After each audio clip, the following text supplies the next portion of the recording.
Visakhapatnam parliament నియోజకవర్గ వైకాపా అభ్యర్థి బొత్స ఝాన్సీ ప్రచారం జోరుగా సాగుతోంది.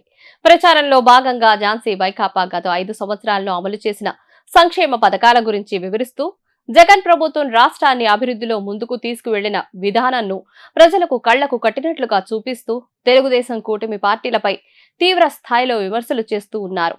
నేడు విశాఖ ఉత్తర నియోజకవర్గంలో బొత్స ఝాన్సీ పాదయాత్ర చేస్తూ ప్రచారం నిర్వహించారు. స్థానిక అసెంబ్లీ అభ్యర్థి కేకే రాజుతో కలిసి అక్కయ్య పాలెంలోని పలు ప్రాంతాల్లో ఓటర్లతో మమేకమయ్యారు.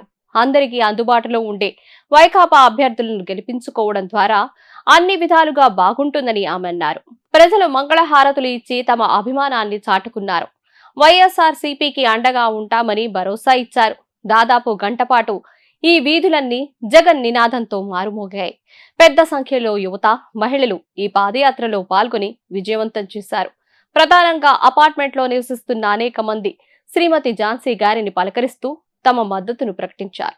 ఈ పాదయాత్రలో పార్టీ ముఖ్య నాయకులు మరియు ప్రజలు పెద్ద సంఖ్యలో పాల్గొన్నారు.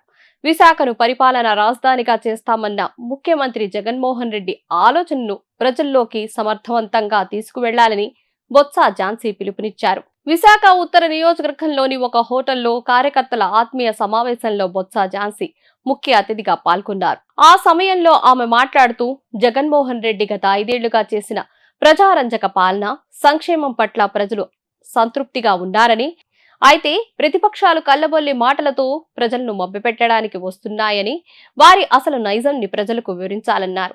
గతంలో తాను 2 సార్లు ఎంపీగా ఉన్నప్పుడు విశాఖ పరిశ్రమల కోసం పార్లమెంట్లో పోరాడానని అన్నారు. విశాఖ తన పుట్టినిల్లని, ఇక్కడ సేవ చేసే భాగ్యం కల్పించిన జగన్మోహన్ రెడ్డి గారికి కృతజ్ఞతలు.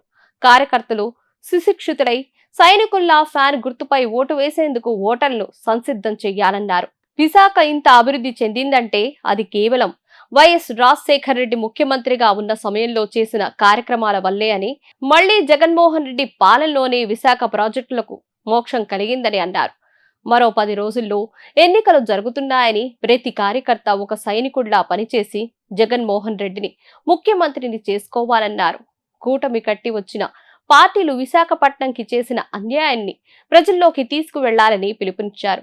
చెప్పింది తూచా తప్పక పాటించి మళ్లీ చెయ్యబోయేది చెప్పిన జగన్మోహన్ రెడ్డి వ్యక్తిత్వాన్ని ప్రజల్లోకి తీసుకెళ్లాలన్నారు.